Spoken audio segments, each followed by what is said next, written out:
Не болады түсінбей қалдыңыз ба? Ассалаумағалейкум. Қуаныш құтты болсын тағы да ағамыз. Келе қойыңыз.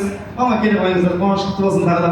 Енді былай жасайықшы. Бәріміз сәл сабыр қылайық. Папа. Мынау оң жаққа қарай, оң жақтағы столдарға жақсылап қараңызшы. Сізге шақырайын, жақсылап қараңыз. Дұрыстап қарамаңыз. Сөйтіңіз да мына сол жақтағы қонақтарға жақсылап қараңызшы. Бойыңызды көтеріп қарасаңызшы. Қараймыз. Мынау келген қонақтар танисыз ба? Мынау келген қонақтарды танисыз ба? Танисыз. Қанша пайызға танисыз? 50%.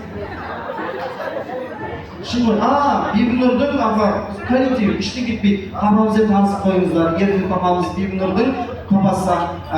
Енді мама, сіз бидіңіз оңғары жақсылап қараңызшы. Жақсылап сілеппен қараңыз.